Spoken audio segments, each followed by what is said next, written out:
Okay, so the committee meetings, we'll call finance.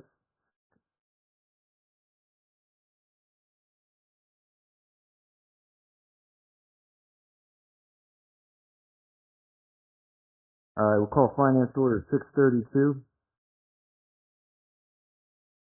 We have quite a few to go through today.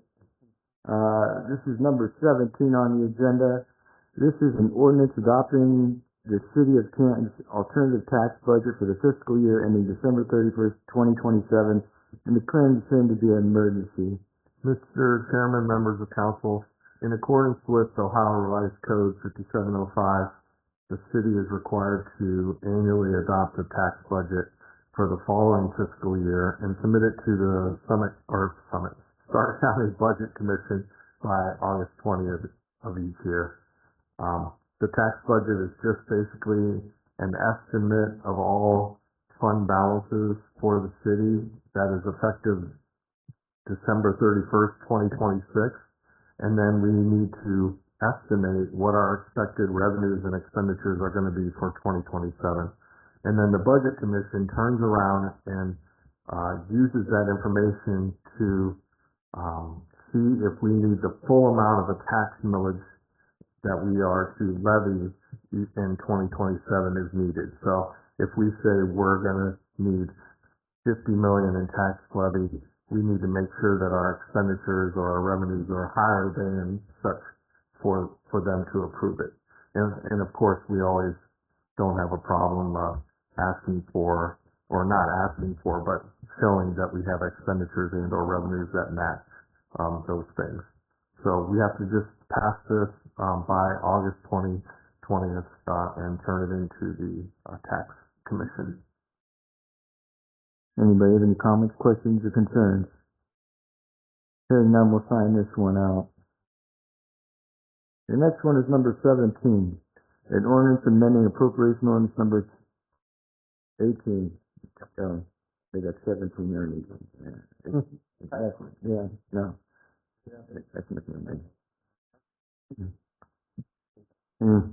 Never mind. Anyway, it's number 18. An ordinance amending appropriation ordinance number 51, 2026, and declaring the same to be an emergency. Mr. Chairman, members of council, we're asking for additional appropriations in the amount of $80,000 for the 2185 Urban TIF Fund. And the reason that we're asking for those additional monies this year is that if you all remember last year that the Hercules property underwent a sale and or renegotiation, and that changed the value of what the building was in the TIF. So I had originally budgeted for the same amount that I budgeted last year for the TIF, but since their value changed, the TIF amount changed, and so I need to have additional monies budgeted so we can distribute those funds in the second half real estate collection period. Any questions? I have one. What did the value change from to? I don't know what the value changed, but the amount, because that's the county auditor and they have all that information, and I don't get that information. I just get the information for the amount of money that is given to me from them. And I know that the collection amount, or the amount that I had to pay out, was $80,000 more than it was last year. Number 4. Paid out to whom? In this case, in this 2185 Urban TIF Fund, we have three things that work in this fund. The first thing is Broadview Development, which is the Hercules project. Then the second is the UNESCO, which is the UNESCO project across the street. And the third thing is the Innovation District. They all three have TIFs, and they run through this fund.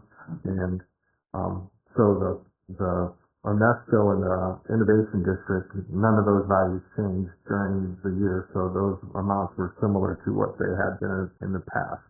But this year, on the Broadview Development project, it went up, so that's the ask for the increase. And I can find out what the increase of value of that property is. That's not a problem at all. It's just not something that comes with the TIF information that I get from the county. But I'll get the information and send it to you all.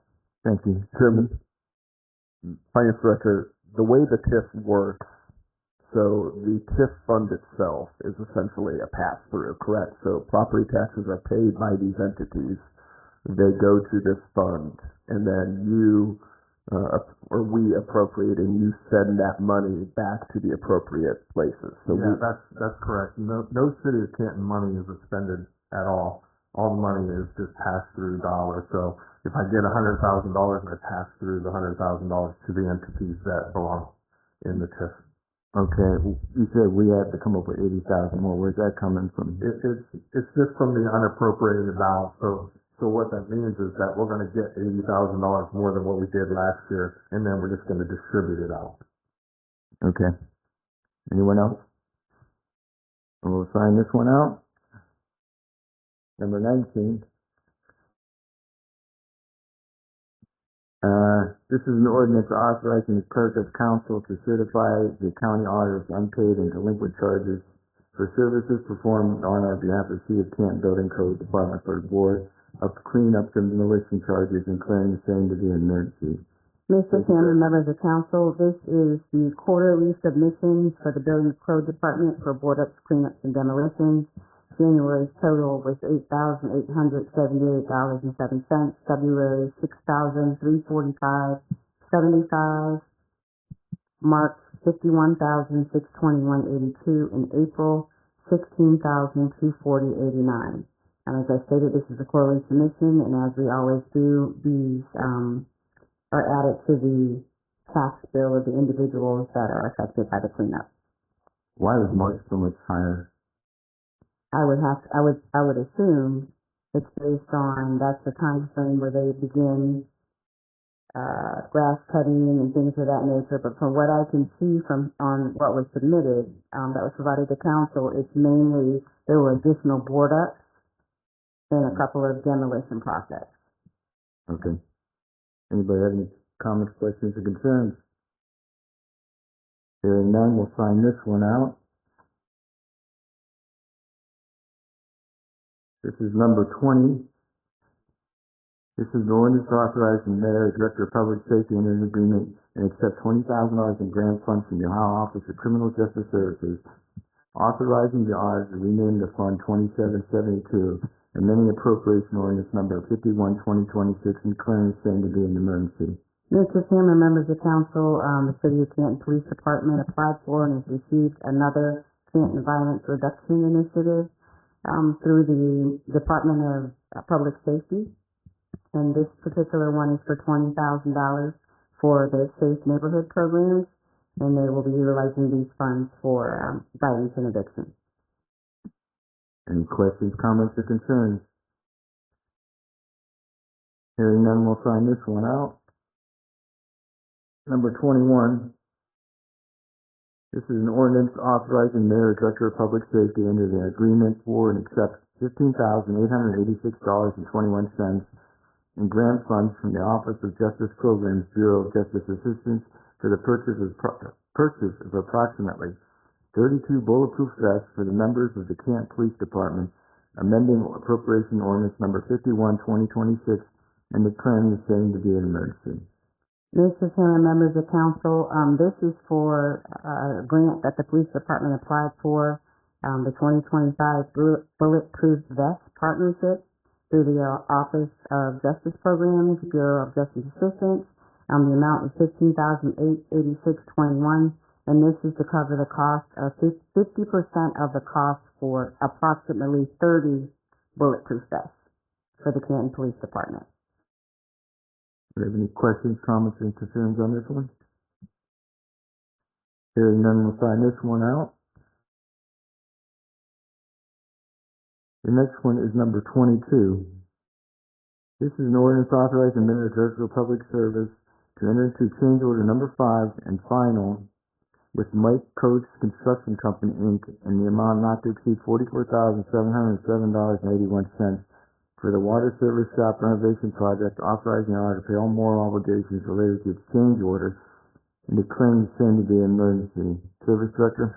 Mr. Chairman, members of council, this is the final change order for this project, the water backstop renovation. The original contract was about $5.9 million. The overall, once this change order is completed, is $6.1 million.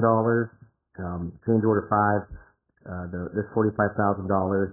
In a nutshell, the majority of this change order is when they tore the roof off of the old building. There was additional roof deck that was rotted and bad that needed to be replaced. And then this is the final one, so it's doing final quantities, those types of things, and storing it up per the bid quantities. What? What were the other change orders? I mean, we're looking at $200K in change orders, and this is only $50,000. Yep. So yeah, what, 150? Yeah. Mr. Chair, to Member Morris's question, change order 1, it was $60,000. It had to do with some plumbing and different things for the shower walls. Once they got into the masonry work, there was some additional wall repair, some electrical work, those types of things. Change order 2 was $38,000. It was for, again, a variety of items that when they ripped open the old building, they discovered things like window brick, a rooftop unit that died that was originally not going to be replaced, but probably should have been planned to be replaced, and some additional plumbing and electrical. Change order 3 was for sanitary piping, sewer piping to the building that was underground. Change order 4 was actually a deduct where we knocked $19,000 off where some wall panels were kept once they ripped it out. And then change order 5 is this one today. It really, when you look at the 5 of them combined, it's because we have the new building that was built onto the old building. It was when we ripped open the old building, they just found a couple of odds and ends. It's interesting too, because every contractor does it differently. In the grand scheme of a $6 million project, that was a very old building that's never been opened up, this went pretty good. Coach, they essentially just liked doing the little change orders along the way rather than waiting until the end and doing that. So that's why you see that. Honestly, I like it too, because then we keep up on it, we know what it is, and then once we get to that council threshold, we come to you guys and we have that ongoing discussion. So I kind of liked how this one went. Is the building complete yet? Yes, the building is complete. We're looking to hopefully do an open house soon. There are just a couple punch list final inspection items on the fire side that once we get those resolved, we will be 100% done. I'd say we're 99.99% done.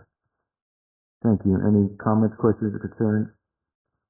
Hearing none, we'll sign this one out. The next one is number 23. This is an ordinance authorizing the mayor as director of public service to execute a professional service contract with Recatellis Financial Consultants, Inc. for the water and sewer comprehensive rate study in the amount not to exceed $195,896, authorizing the auditor to pay all moral obligations for contract change orders that are otherwise approved by the Board of Control, amending appropriation ordinance number 51/2026 and declaring the same to be an emergency. Service Director. Mr. Chairman, members of council, we started talking about this 5 months ago in February during the rate presentation.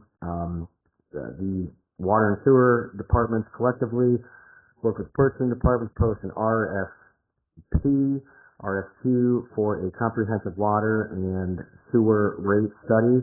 Recatellis was selected. We went back and forth quite a while to determine the scope of the project. Essentially what we did is we have an hour-by-hour breakdown of the different areas and things that they are to look at, and that's how we came up with the price, splitting it between the two departments. And I would add, before I open up the questions, it's not, when we look at the rates, it's not just the individual consumer rate that people think about on their bills. There's a ton of different things that goes into this.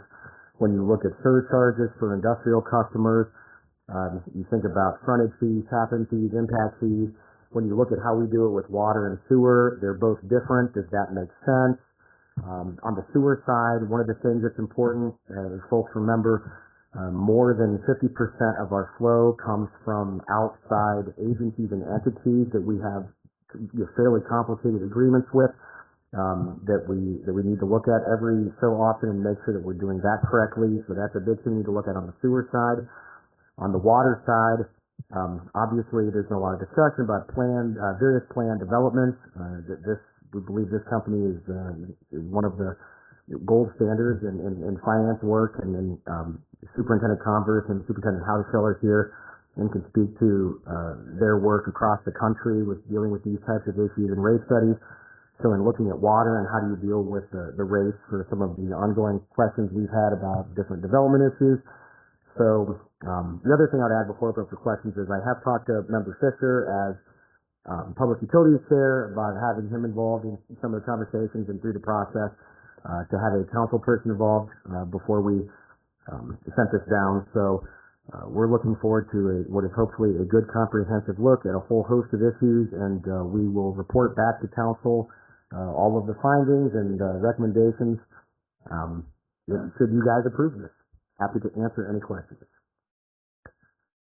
Mr. Chairman. Yes, go ahead. My question begins with, what's the baseline? We're starting at zero, and then we're adding how much this all costs. We're basing this on what other cities are charging. What's the baseline for this? Mr. Chairman, to Member Smuckler's question, I mean, the baseline is all. I mean, I think that's the purpose of this is we start with what we have, and how do we do it, and does it make sense, and how does that compare to others, and not just that individual user rate, but with all the other fees. Quite frankly, one question we need to answer on the water side, I will just call it what it is because it's coming since probably before I was born, Canton has charged less the more water you use. So the higher water users, if you look at the rate chart, pay a lesser fee once you get to the high end, and that was done at some point for the purposes of spurring economic development. We are a dinosaur when it comes to that, and I don't know that we, as a city, I know when we looked at this in 2018 at the time, there really wasn't the stomach to change that. I think there might be the stomach to change that now when you look at it. So that's one big thing. And what does that look like? And what is the impact? And if you flatten the rates, the city of Columbus just did this, for example, what does that do to the user rates? Does it allow you to keep rates lower for just for residential users? And to what degree? And how does that allow you plan for capital?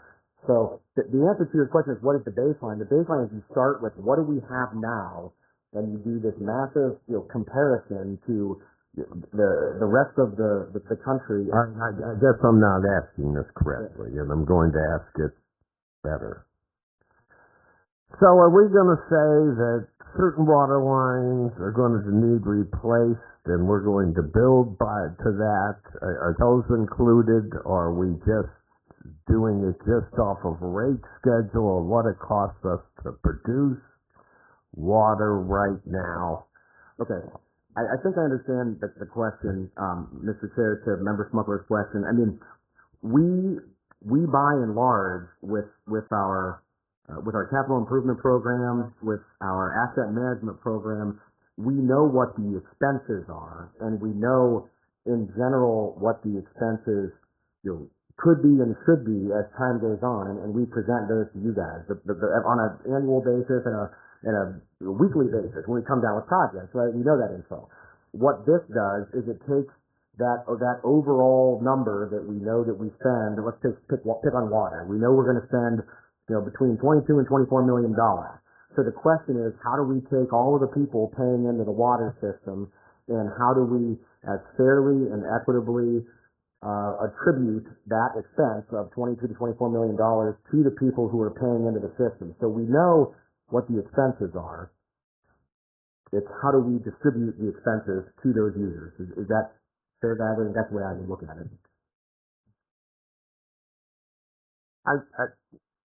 Could I just have a minute with him, and no disrespect to you, but him and I have gone round and round about this a few times. When we ripped up 12th Street, for example, we had water lines in there that were 116 years old.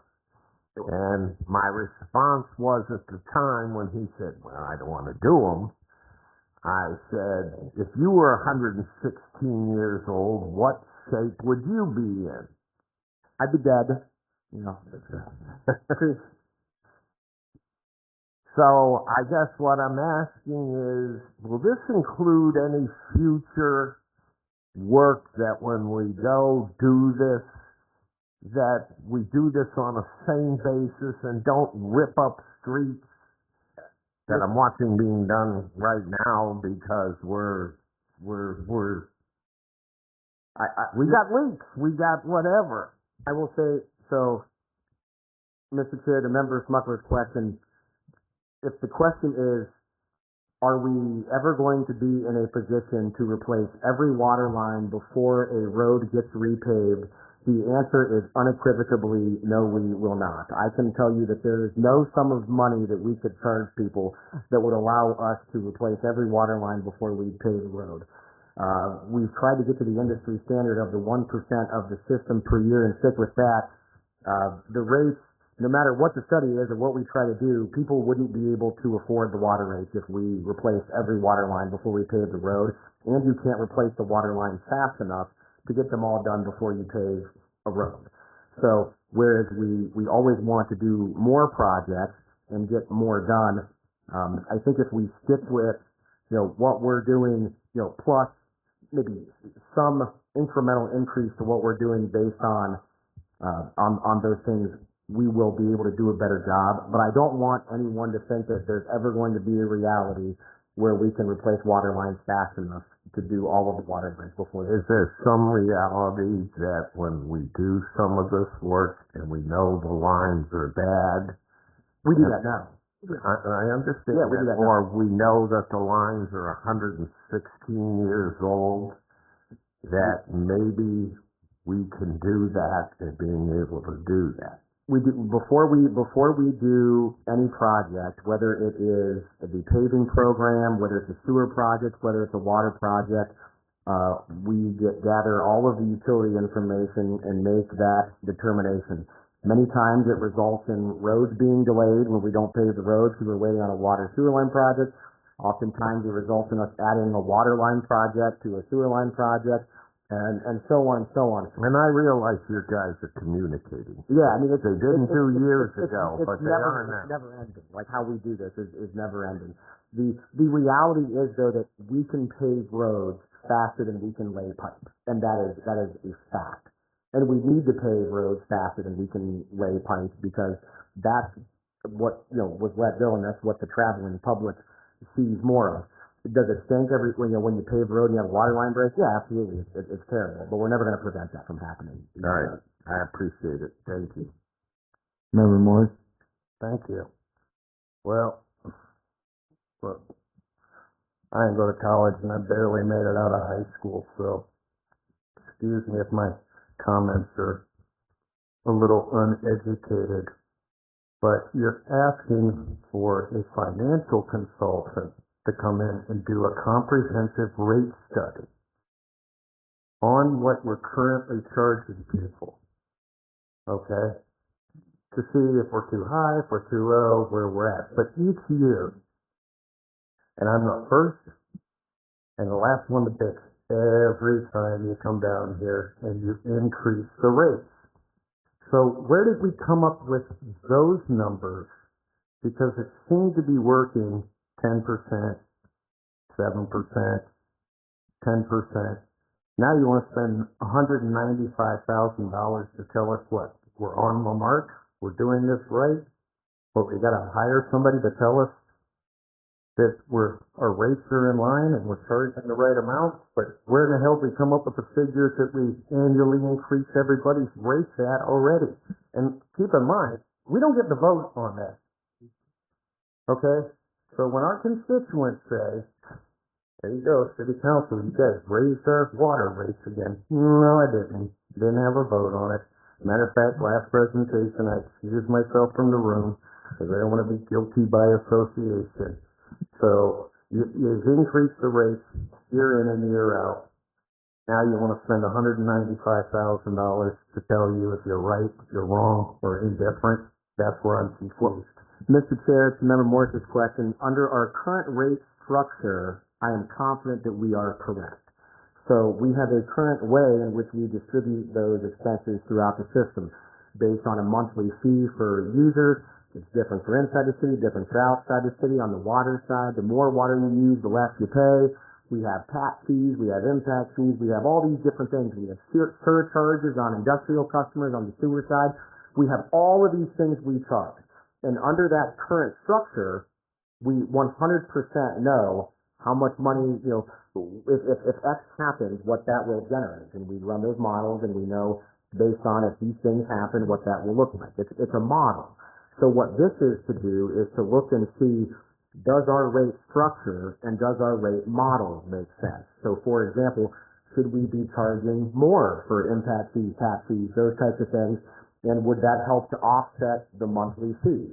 Should we be flattening the water rate and charging a flat rate to everybody no matter how much water you use, because then the high users hypothetically would pay a higher monthly rate, and then the lower users, then you wouldn't have to increase their rates as fast enough, or just depending on how that works out. What does that look like? How does that compare with what everyone else is using? If you have a high volume user that uses a certain amount of water for only a couple months a year, not the entire year, should we look at that customer different than someone who uses a consistent amount of water every year? Do our sanitary surcharges, where are they at in relation to everybody else? And rather than just have my folks who are already buried trying to do the daily work, it's like when the law director was talking about hiring an outside person who's the expert in their field to do the check. It's been 8 years since we've done the check, and we have a whole host of things coming at us right now that it is very, very important that we get right. The goal here is to hire the best and brightest to do this every single day so that they come in and look at our model and our structure to make sure that is correct. So when we come down here every spring and we tell you what it looks like, that's using the structure that was set up in 2018.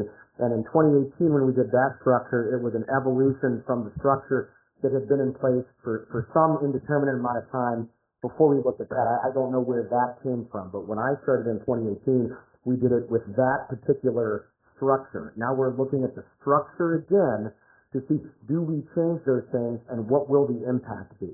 Because the reality is, if we touch something, there will be some unintended consequence to somebody. And quite frankly, with all of the things that are going around right now, we owe it to everybody to get it right, and we have to get it right.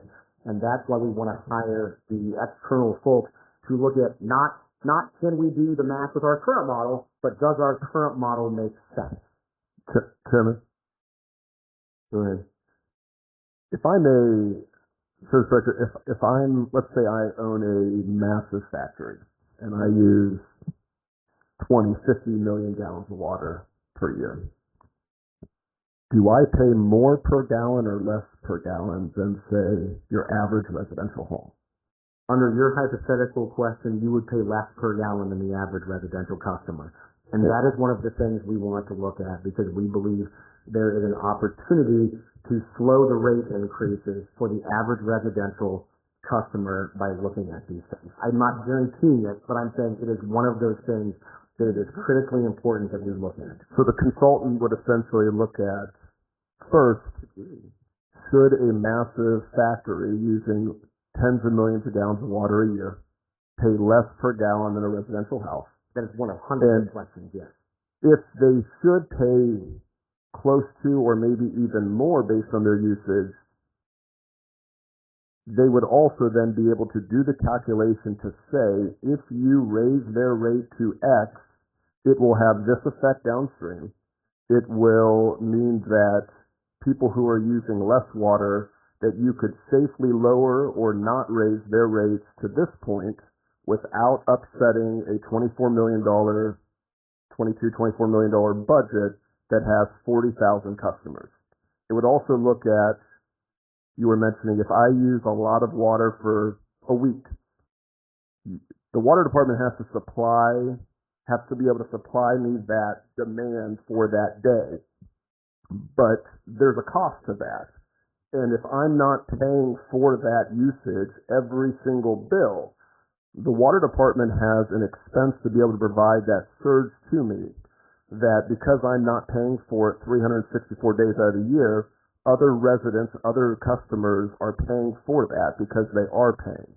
And should they pay for more based on their peak usage, and if so, what that rate should be, and then by calculating that rate, would know how much lower everyone else can pay. And without looking at multiple scenarios like this, if our end goal is to either lower increases for our residents or lower their bills in general, without looking at how one movement dealing with hundreds of millions of gallons of water per year per site in some cases, what that move means for everyone else, you would be essentially just taking a guess and hoping that it would work if you did not bring in somebody to comprehensively look at this. And if you want to lower rates and lower increases, this is the only way you can do it in a complex scenario like we have. Mr. Chairman, to Leader Merrill's question, yes.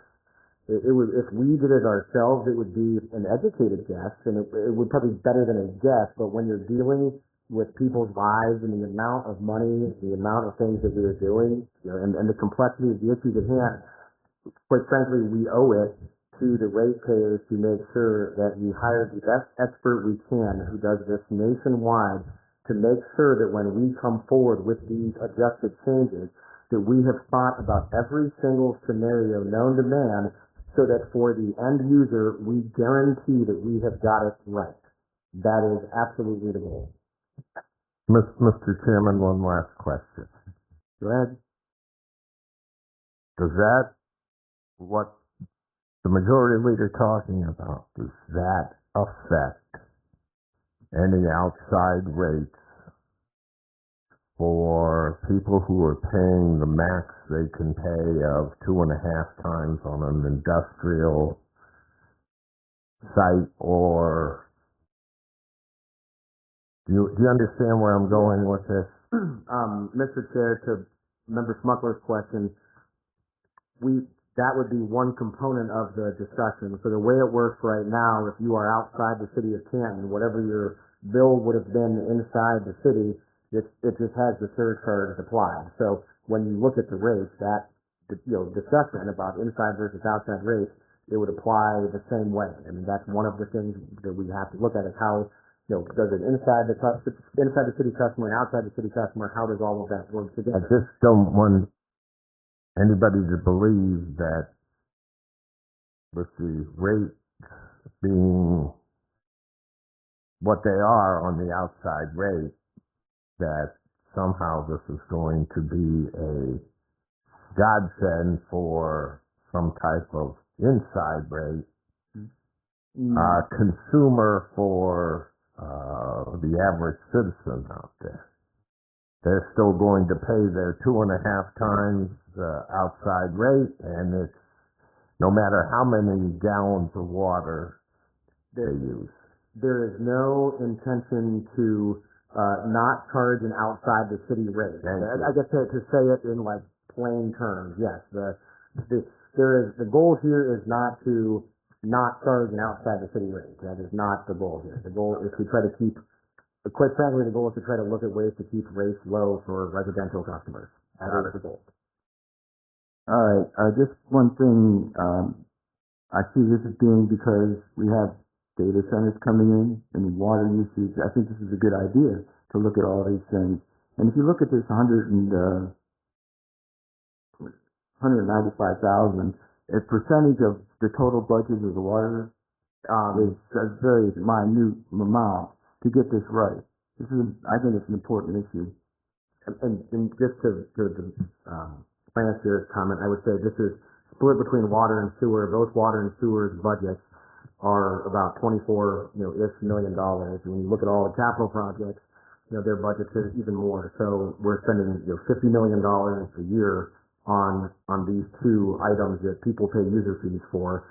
And so yes, we are hiring accountants at accountant / lawyer wages that outside the city. This is what it costs. But when you look at the percent, it is not a large percent of the overall expenditures. Okay, we'll find this one out. Next one will be number 24. This is an ordinance authorizing the mayor and director of public service to enter a contract amendment number 3 for the management service agreement for the management of the Canton Memorial Civic Center, Centennial Plaza, and the downtown Canton Ice Rink, amending appropriation ordinance number 51, 2026, declaring the same to be an emergency. Service director. All right, Mr. Chair, this one's more fun. We are looking to move ice rink management to SMG's ASM Global, Legends Global, aka Blake, who runs the Civic Center and Centennial Plaza. So folks may know by that story that the ice rink historically has been run via bid lease. Reality has been, ever since former Councilman Hawk got out of the business of being in the arcade Tony business, we have struggled to keep somebody in the facility via the bid lease process. Effectively, what we're doing is we're posting a bid, and we're asking someone to come in and run the ice rink and pay us to run the ice rink and to have a business there with no parking and so on and so on. And it's just not a great model given the location. And so what we're looking to do is move, rather than doing it through that process, we'll let SMG and Blake manage that site and the ice rink. What that does from a business standpoint, because they're managing it, all of the subcontracts with vendors and potential end users, whether it's a restaurant, that all goes through Blake, and then it just follows Blake's process like we do for the Civic Center and Centennial Plaza. It's far simpler. SMG is not looking for additional management fees for this. What they did ask for is to increase the incentive fee at the Civic Center. So if we hit a certain threshold, we split the savings. They asked to raise that from $325 to $375. Our 10-year average has been $425, so we still have a ways to go to get there. We thought that was a fine way to potentially compensate them. It still incentivizes them to get the city additional savings. And then we would be looking to add a person to SMG's staff that we reimburse them for that would work in the Civic Center, Centennial Plaza, and the ice rink. I would also say, though, that the way this would work, there is revenue to be made from the site, whether it be through leasing a restaurant, something like that. The skates, over the last several years, bring in about $20,000 a year. You can sell sponsorship to the Dasher board. So that extra cost for the person should be in large part offset by these other expenses. This just gives us the flexibility, like we've done with the Civic Center and the Plaza, to manage it in a more traditional business sense. Do we have any questions? Hearing none, we'll sign that out. All right, the last one, number 25. This is an ordinance authorizing the auditor to pay a moral obligation in an amount not to exceed $5,129 Black McCustody, Sowers, and Allball law firm, and declaring the same to be an emergency. Mr. Chairman, members of council, this is one of the favorite things that you guys like to see come down through, moral obligation for customers. So what this is a moral request for Black McCustody law firm in the amount of $5,129. Initially, we opened the PO in 2025 to Black McCustody for $3,000 to do to assist with legal services dealing with economic development. Well, at the end of this year, we got at the end of the year, going into 2026, I'll just take the blame. I did not open a PO, nor anybody else open a PO for 2026. We should have opened another PO at that time, at the beginning of the year, for an additional amount because we knew we still had legal services concerning economic development activity. So we should have opened a PO. We didn't. I didn't. And now we have an invoice for $5,129 that we need to pay them. We do have enough to pay $3,000 of it because we do have a PO. And I mean, the rest becomes a moral ob, and it also becomes a moral ob because it crosses over years and everything like that. And you know, I apologize that this happened. Shouldn't have happened. It wasn't on my list of annual POs to open, so I'll make sure that it's on there now. But that's what happened, and it's unfortunate, and I apologize. Anyone have the questions? So this is how we got from 3,051 is because it's this year's on top of it? Yeah, exactly. Okay, we'll find this one out, and that concludes finance at 7:12. Okay, we'll go over the agenda. Third readings, we're voting on 28, 27, 26. We're going to be voting on 25 tonight as the second readings. Went over all those. First readings, we're going to be voting on number 16 tonight. So we'll do committee meetings on the floor. Any questions on first readings? Yeah, communications. Any questions on the communications? We got an informal resolution and a public hearing.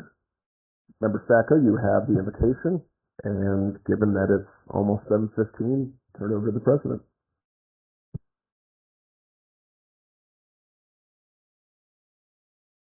Okay, good evening, ladies and gentlemen. Welcome to Canton City Council. If everyone would turn their cell phones to vibrate, form being present. The chair calls this meeting of Canton City Council to order. Roll call, please. Muriel, Here. Babcock, Here. Smuckler, Yes. Cole, Here. Maley, Here. Kimbrough, Staglione, Here. Smith, Fisher, Here. Cook, Here. Sacco, Morris.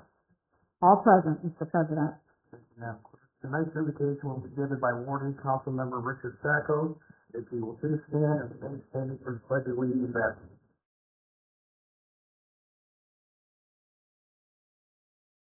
Dear Heavenly Father, as we gather in this meeting, we humbly seek your presence. Grant us clarity of mind and vision, that we may see beyond challenges and find innovative solutions. Bless our discussions with insight and inspiration. May your light guide our decisions, leading us to prosperity and success. We offer thanks for the opportunity before us and trust in your divine guidance. Amen.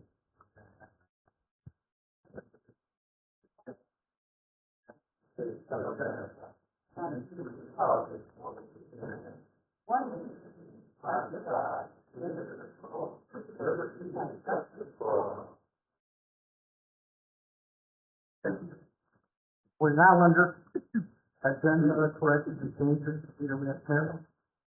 Mr. President, I move we suspend Rule 22A to add ordinances 17 through 25 to this evening's agenda. Second.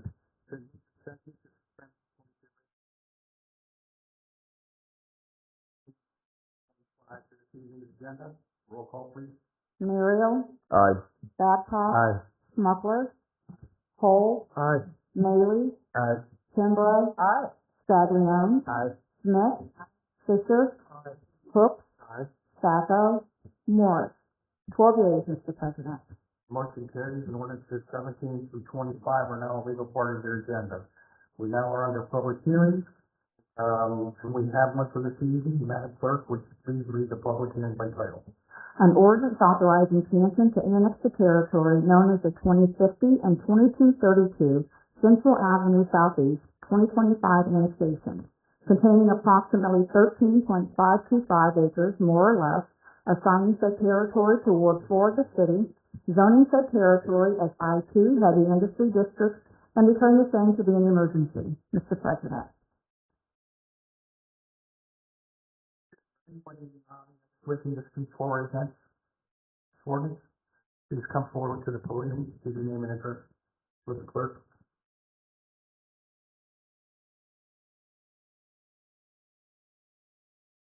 My name is Skylar Bruce. I'm speaking tonight against this annexation ordinance on the grounds that no annexation should be so urgent that it becomes necessary to skip any of the 3 readings or the 30-day waiting period.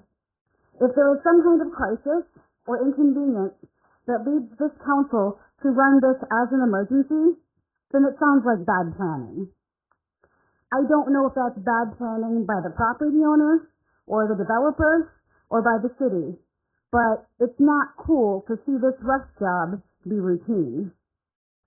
To quote my dad, failure to plan on your part does not create an automatic emergency on mine.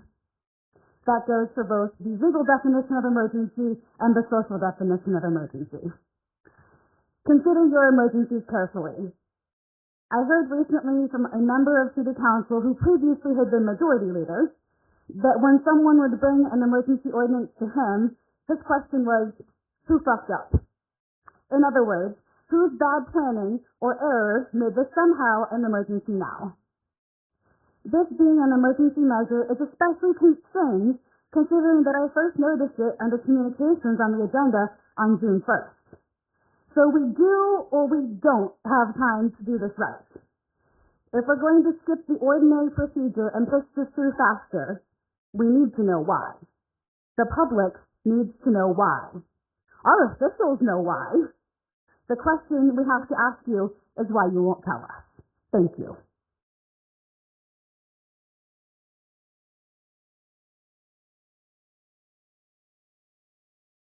Thank you, Silas. Is there anybody else who wishes to speak in favor or against this ordinance?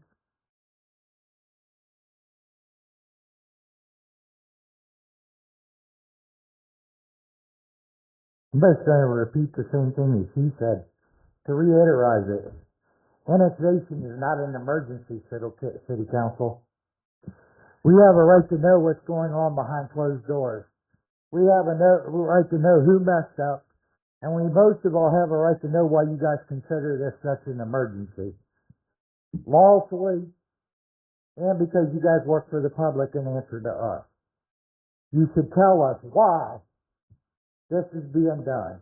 I also heard it through another grapevine from a council member that used to be sitting in the same place. Yeah. Sorry, thank you, Stellar.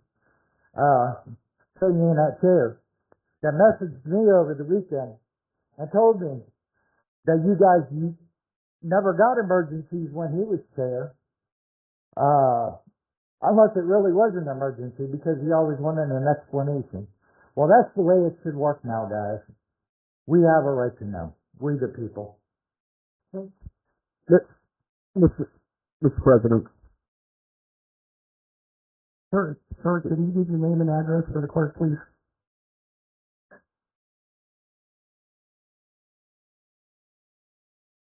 Stephen Amstutz, and my address is the United States of America.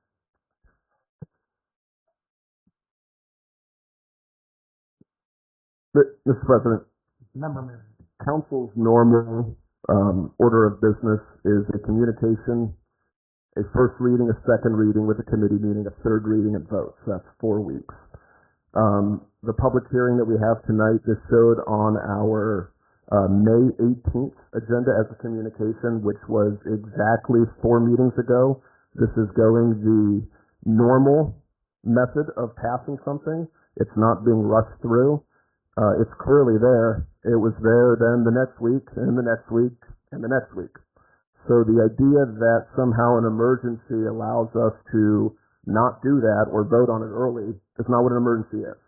And this is taking the normal route that statutorily we're supposed to take and our rules outline, which we can suspend, but in this case, we have not. So I want to clear that up. Thank you. Anybody else like to speak for or against? Yes, please come forward. Keep your name and address for the clerk.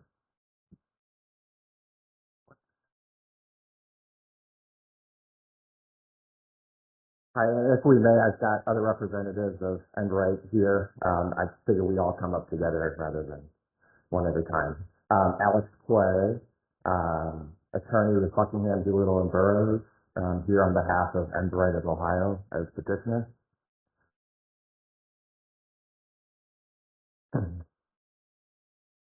Just to briefly address the emergency measure component, this is a type 2 annexation, statutory annexation governed by the Ohio Revised Code.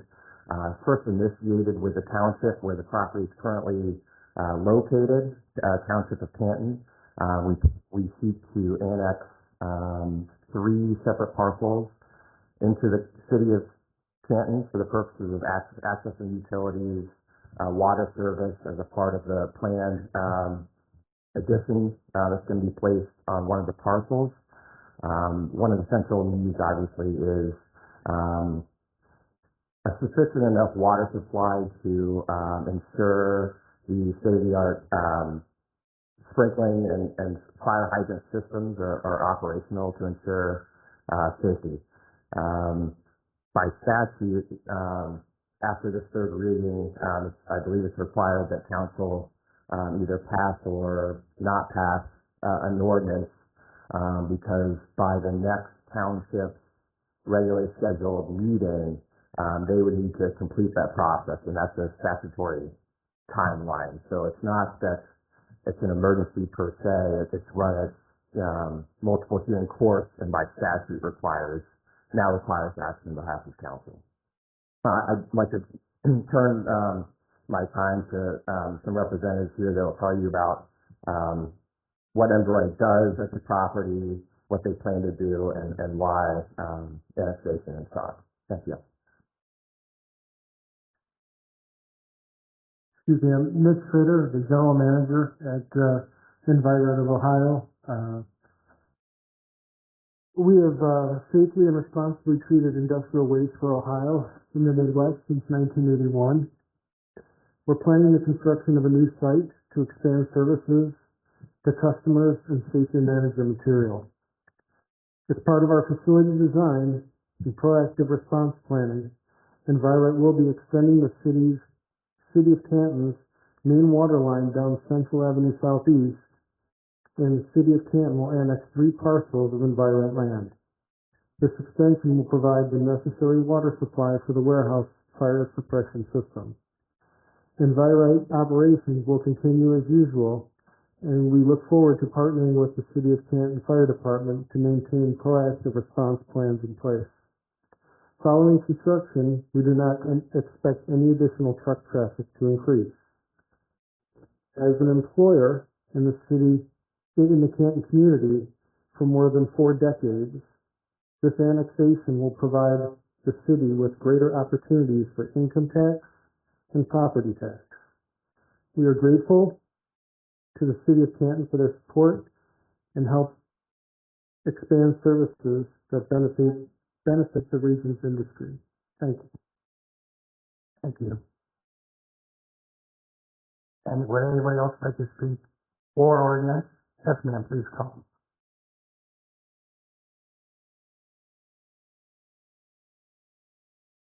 For a public hearing, this is Janet. Well, I'm a Canton South resident, and I really take offense to the abuse of the water system in order to get annexation, because as this gentleman just said, Canton South is going to be losing, Canton Township is going to be losing their tax, the taxes they get from this business. And I mean, as a Canton Township, is that not what that gentleman just said, that the city would be benefiting from the annexation with the taxes? If I'm wrong, I'm sorry. Under an annexation, President, they're doing a Type 2 annexation, and under a Type 2 annexation, which is the type they're doing, all the property tax would stay with Canton Township. Okay. Just so you know, ma'am. Okay, what about the other tax that he mentioned? I don't remember if this is part of a CETA agreement or not. Township is only, you guys survive on property tax, so your property tax stays whole. Okay. They would then pay income tax to the City of Canton. Townships do not receive income tax. Yes, you're right. I'm sorry. Thank you for it. Yes, ma'am. I appreciate that. Thanks. Does anybody else have anything? Okay. Seeing nobody else step forward, I'm going to declare this hearing over regarding this matter. This now rests in the hands of council. The ordinance will follow later this evening. Peter Mayo. Old business? There is none. No.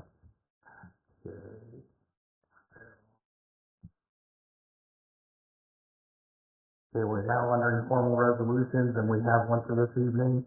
Would you please begin by reading the resolution? Old public speech, I apologize. We are now under public speech. We have 3 speakers for the night. The first speaker tonight is Skylar Bruce.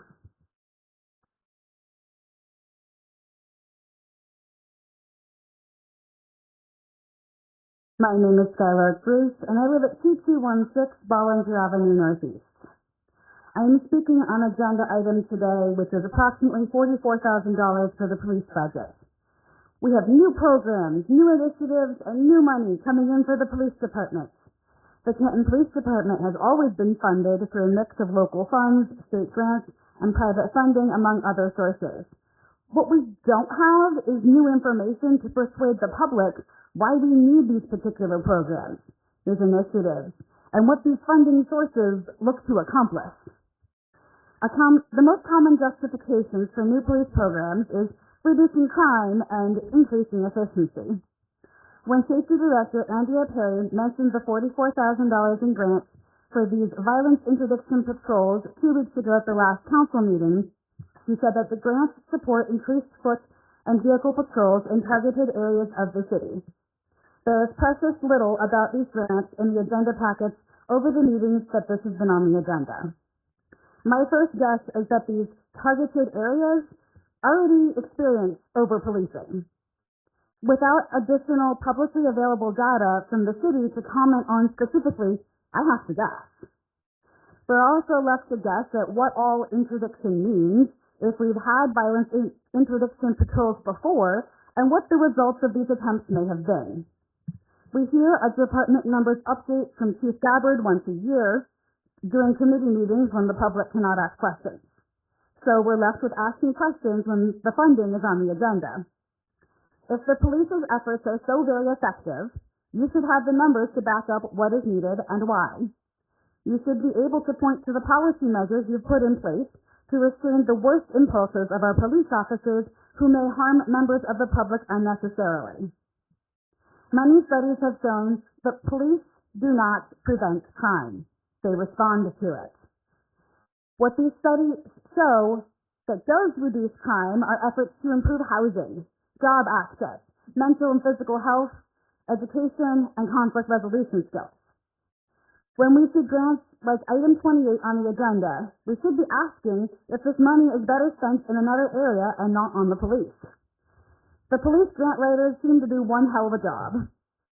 Maybe other departments need their skills too. Black Lives Matter. Thank you. Thank you, Alex Bruce. The next speaker is Brenda Parsons. Please come forward with your name and address for the record. My name is Brenda Parsons. My address is 1140 Natty Street Southeast. And I am speaking on number 12, agenda 12. And I want to say that I do appreciate that you are trying to put some perimeters to the data center things. I appreciated your discussion about water today because we know that this is all really about data centers. So, in the issues that are being stated, it says the purpose. The regulations of the sections are to establish and to regulate data centers in order to protect the public health, safety, and welfare. The public, not just the city, the public. And that's us in Canton South. It also says in the sensitive receptors, I noticed that one of the sensitive receptors that are connected to the central property are farms, and they're not listed on this. And the property can be, the distance is 2,500 feet, when study after study says 6 miles away, the noise pollution is causing health issues. 6 miles away. Canton South, again, is going to be within 3 data centers, one 4 miles, one 3, and one smack in Canton South. So we are not 6 miles away from any of them. I do believe the Army Corps of Engineers cannot legally authorize the current pending nationwide permit for Trump or Central without evaluating the cumulative hydrological impact of each. You can't look at any of these separately when they're so close together, and they're going to impact the communities there. So as of tonight, I have data here I'm going to give you, and I also have packets for all of the council members and the mayor. We are requesting, under Article 8, Section 3 of Ohio Constitution, you have the full home run rule authority, and we are requesting a 12-month moratorium.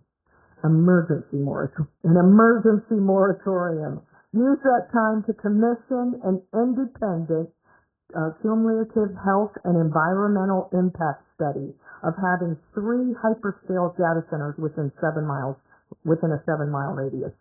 Coordinate with the Planning Commission and update your zoning code to include enforceable standards for noise, water, withdrawal, thermal discharge, and chemical storage.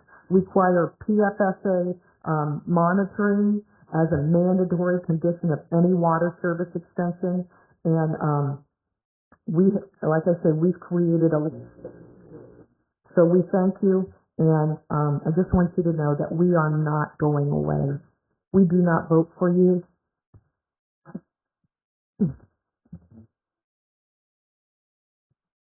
We do not vote for you, so I know you don't care what we say, but we are not going away.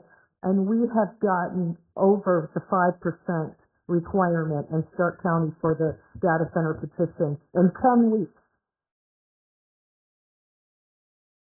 So we are a force to be reckoned with, and I thank you. And I do want to say, and I spoke before, I kind of said, do any of you think for yourself? I want you to know that my opinion about that has changed. And I thank all of you that have been contacting us and everything you're doing. So thank you.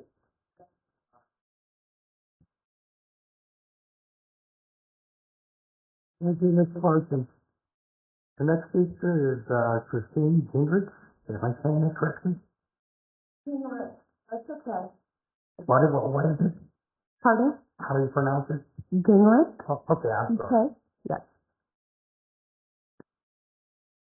My name is Christine Gingrich. I am located at 311 14th Street, Northwest in Canton City.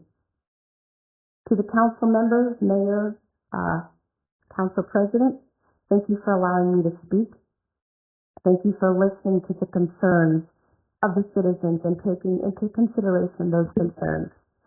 At the same time, I've heard some of you say we need to do what's best for the city. Well, guess what? The city is made up of people, and we the people have spoken, and as Brenda has said, we are not going away. In regards to hyperscale data centers, you have heard the concerns of the citizens for quite a while now.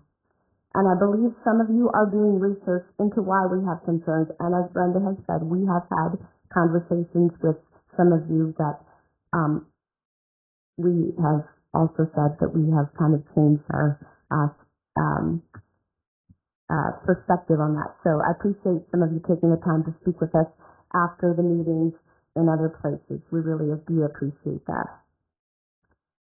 I'd highly encourage you to go to sources when you are doing research into why we have concerns, sources that are credible, and do some research into the areas and talk to people that have data centers close by. I am also attempting to gather information and experiences, as many of us are, from people who live by these centers. We know not all data centers are the same, but there are more concerns than not from people I've connected with, and as many of us have, online and in person. Yes, we know building the centers will bring jobs. Once the centers are up and running, though, these jobs are temporary, and very few jobs are required to maintain them. My question is, the building of these data centers is at what cost to the citizens? All the money in the world will not bring back people's health, both mentally and physically, if those living nearby are affected. Although I do believe in a God who restores and works miracles, we ourselves are also responsible for making wise decisions that will benefit our constituents long term. I'd encourage each one of you to look inside of yourselves and ask, what is my motive for being okay with these centers being here? And be completely honest. What is my motive? Am I truly thinking long term of my children and grandchildren and those coming after me for years to come? Thank you. Thank you, Christine. That will conclude public speech. Now we will go to our informal resolution. We have one this evening. Could you please read by title, Madam Clerk?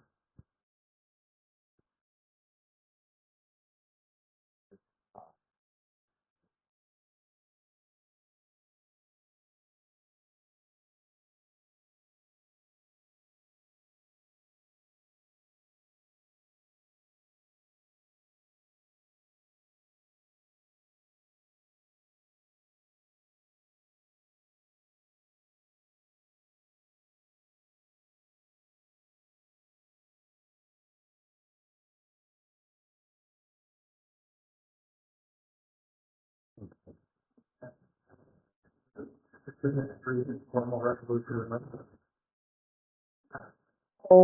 Endorsing Opportunity Zone redesignation and new designation of census tract. Mr. President. Peter Merrill. Mr. President, I move we adopt informal resolution number 1. Second. Been moved and second to adopt informal resolution number 1. Are there any remarks? Hearing none by voice vote. All in favor, signify by saying aye. Aye. All opposed? No. The ayes have it. The motion carries, and this informal resolution is now adopted. We are now going to communications. Let the chairman show that all communications are received as read. We are now under ordinances and formal resolutions for the first reading. Madam Clerk, would you begin with ordinance number 9 by title? An ordinance reauthorizing the Interior Innovation Program, authorizing the auditor to draw his warrant from the admission tax fund in an amount not to exceed $85,000. Amending appropriation ordinance number 51, 2026, and declaring the same to be an emergency. Refer to finance. Number 10, an ordinance authorizing the mayor or director of public service to enter into an annexation agreement with the Board of Trustees, Plain Township, Stark County, Ohio, and to enter into any additional agreements or agreement amendments necessary to facilitate the foregoing annexation agreement. Terminates all previous community economic development agreements, mutual economic development agreements, etc. the city had previously entered into with Plain Township and declaring the same to be an emergency. Refer to finance. Number 11, an ordinance amending section 1187.05 prohibited signs of Chapter 1187 of the Planning and Zoning Code. Refer to Judiciary. Number 12, an ordinance amending Chapter 1131, definitions, and amending Chapter 1148, special provisions of business and industrial uses by creating a new section, 1148.16, data centers of the Planning and Zoning Code. Refer to Judiciary. Number 13, an ordinance reauthorizing the Public Realm Investment Program, authorizing the auditor to draw his warrant from the admissions tax fund in an amount not to exceed $50,000, amending appropriation ordinance number 51, 2026, and declaring the same to be an emergency. Refer to finance. Number 14, an ordinance reauthorizing the Storefront Reinvestment Program, authorizing the auditor to draw his warrant from the admissions tax fund in an amount not to exceed $25,000, amending appropriation ordinance number 51, 2026, and declaring the same to be an emergency. Refer to finance. Number 15, an ordinance authorizing the mayor or director of public service to enter a 1-year contract with the option of 2 1-year extensions with Stark Metropolitan Housing Authority for vehicle maintenance and fuel services, and declaring the same to be an emergency. Refer to finance. Number 16, an ordinance authorizing the Canton Municipal Clerk of Court to execute and enter a professional services contract with Yates Technology, Inc., and declaring the same to be an emergency. Refer to finance. Mr. President. At this time, the chair will declare an in-house recess for the Finance Committee to meet in regard to ordinance number 16 on your agenda. You are now on recess. 7:43, and we will call to order finance.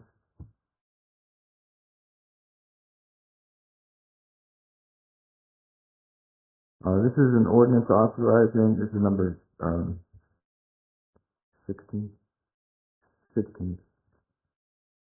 An ordinance authorizing the Canton Municipal Clerk of Court to execute and enter into a professional service contract with Yates Technology, Inc., and declaring the same to be an emergency. Thank you, Mr. Chairman. We are requesting approval of authorization for the clerk of the municipal court to sign a contract with EH Technology. Under statute, the clerk cannot sign a contract. That's why we're here. You are the legislative authority, funding authority for the clerk of courts, and we're here asking that. We're not asking for any general fund dollars at all. The money is funded, or the project is funded by computer funds that are statutory from each clerk's office. It's for the CJIS system, which is a consortium of the four clerks of court of record in Stark County. It's operated for 20 some odd years. And again, we're not asking for any money. We just need approval of the contract. And I have with me Mr. Gonzalez, who is chief deputy in my office, but in addition to that, he serves as the project manager for CJIS, and he answers to all the four clerks. So I'm going to let him answer any technical questions if you have any. Does anyone have any questions, comments, or concerns? Hearing none, we'll sign this one out. That concludes finance at 7:44.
Council is reconvening after recess, leaders. Mr. President, I move we suspend Rule 22A to add ordinance number 16 back to this evening's agenda. Second. It's been moved and second to move the Rule 22A to place 116 back on tonight's agenda. Are there any remarks? Hearing none, roll call, please. Marion, Aye. Babcock, Aye. Smucker, Cole, Aye. Maley, Aye. Kimbrough, Gabrielle, Aye. Smith, Fisher, Aye. Cook, Aye. Sacco, Aye. Morris. 12 yeas, Mr. President. Thank you, Madam Clerk. The motion carries and ordinance 16 is now a legal part of your agenda. Leader. Mr. President, I move we suspend statutory rules on ordinance number 16. Second. Been moved and seconded to suspend statutory rules on ordinance number 16. Are there any remarks? Hearing none, roll call, please. Marion, Aye. Babcock, Aye. Smucker, Cole, Aye. Maley, Aye. Kimbrough, Gabrielle, Aye. Smith, Fisher, Aye. Cook, Aye. Sacco, Morris. 12 yeas, Mr. President. The motion carries and you've heard all three readings, Leader. Mr. President, I move we adopt ordinance number 16. Second. Been moved and seconded to adopt ordinance 16. Are there any remarks on this part? Mr. President, Leader. I have used, as many of us have, CJIS for Stark County. I've also attempted to use it for other counties. I can say without any doubt, Stark County is superior to most that I have seen. It's a wonderful program. You guys do a great job at it. So thank you. Any other comments? Hearing none, roll call, please. Mariel, Aye. Babcock, Aye. Smucker, Cole, Aye. Maley, Aye. Kimbrough, Gaglione, Aye. Smith, Fisher, Cook, Aye. Sacco, Morris.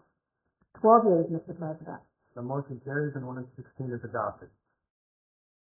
We're now under ordinances and formal resolutions for a second reading. Madam Clerk, would you please begin with ordinance number 17?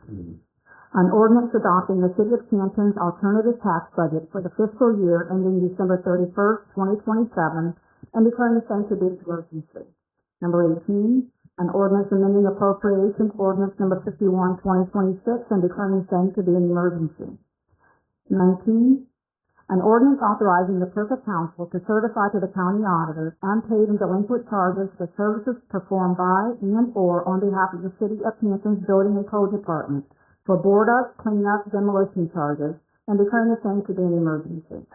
Number 20, an ordinance authorizing the mayor or director of public safety to enter into agreement for and accept $20,000 in grant funds from the Ohio Office of Criminal Justice Services, authorizing the auditor to rename Fund 2772, amending appropriation ordinance number 51, 2026, and declaring the same to be an emergency.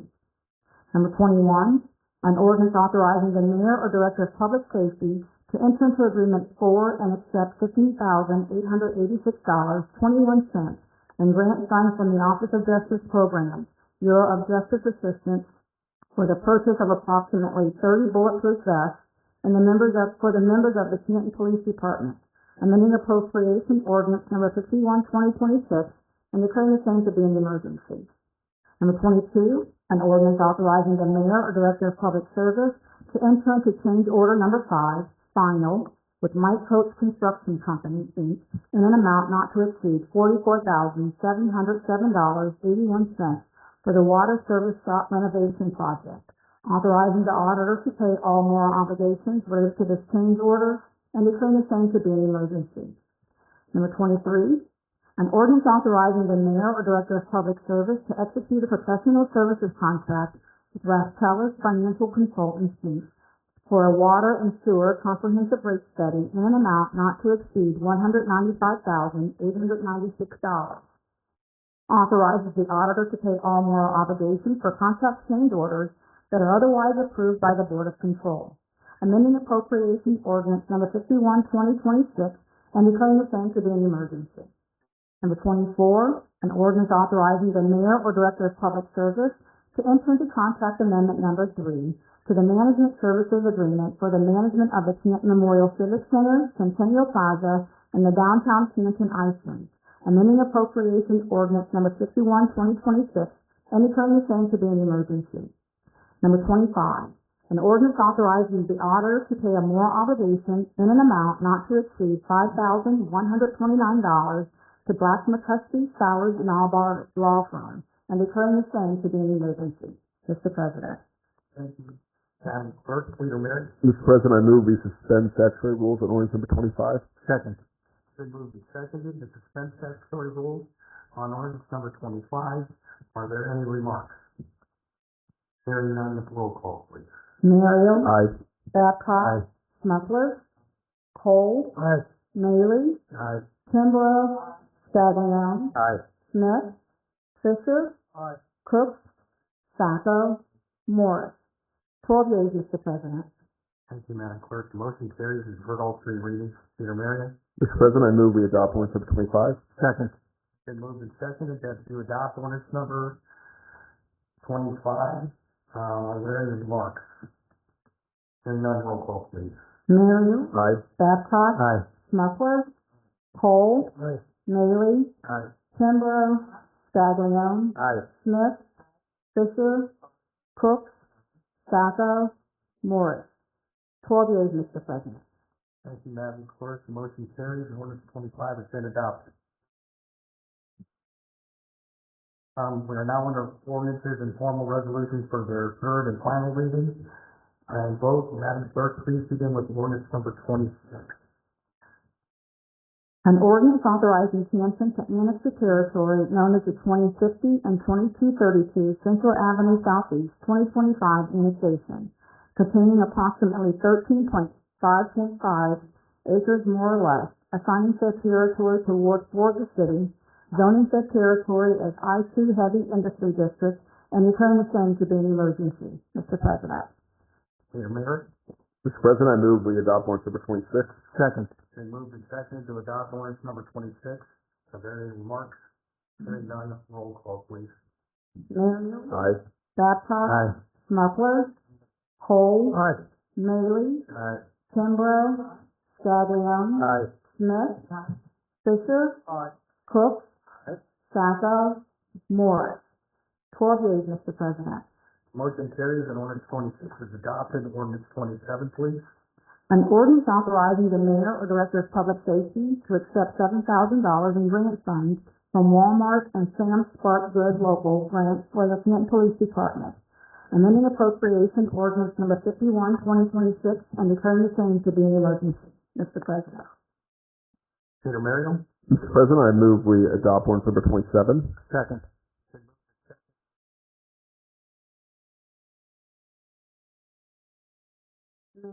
Aye. Babcock, Aye. Smuggler, Aye. Cole, Aye. Maley, Aye.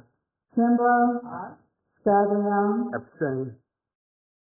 Smith, Fisher, Cook, Sacco, Morris. 11 yeas, 1 abstention, Mr. President. The motion carries and ordinance 27 is adopted. Ordinance 28, please. An ordinance authorizing the mayor or director of public safety to enter into agreement for and accept $44,144.90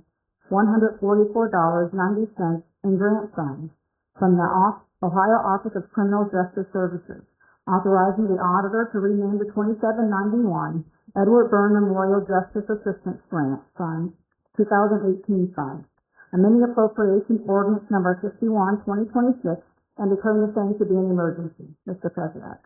And clerk, Peter Merrill. Mr. President, I move we adopt ordinance number 28. Second.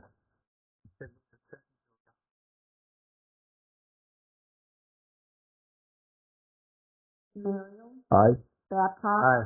Smuggler, Cole, Aye. Maley, Aye. Kimbrough, Scaglione, Aye. Smith, Fisher, Aye. Cook, Aye. Sacco, Morris. 12 yeas, Mr. President. Motion carries and ordinance 28 is adopted. We are now under announcements for committee meetings. Our next meeting date will be July 13th, 2026, and committee meetings will start at 6:45 p.m. Planning Chairman, Member Tackle. Finance will meet, same time, same date. Judiciary Committee, Chairman. Mr. President, Judiciary will meet at 6:45 p.m. July 13th. We're now under city announcements. I'm going to ask council members to hold their announcements until under miscellaneous business. Here's any city announcements.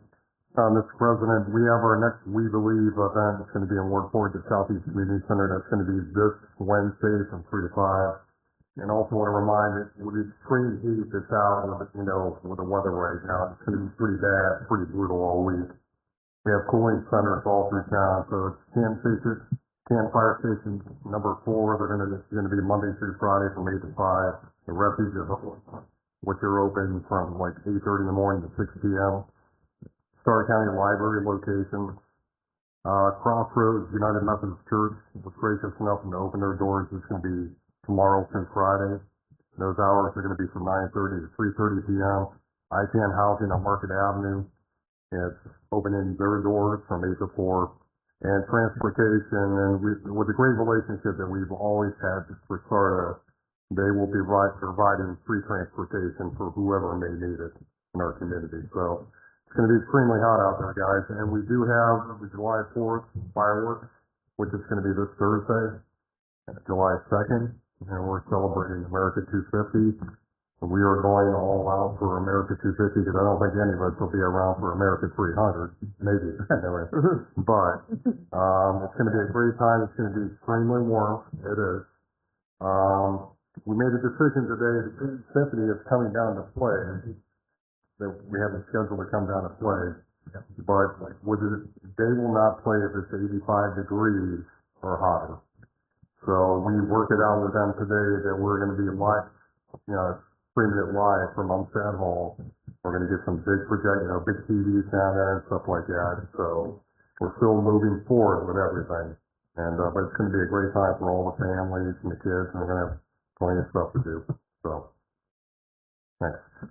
Thank you. Yes, yes. Mr. President, and one more thing, the Goodwill campus is also open also. Goodwill. Yeah, thank you. Okay, we're now under miscellaneous business. Any council member have anything? Okay, hearing none, Leader Miriam? Mr. President, I move we adjourn. Second. Muriel, Aye. Babcock, Snuffler, Cole, Aye. Maley, Aye. Kimbrough, Staglione, Aye. Smith, Fisher, Aye. Cook, Sacco, Aye. Morris. 12 yeas, Mr. President. Meeting is adjourned. Thank you, everybody, for coming.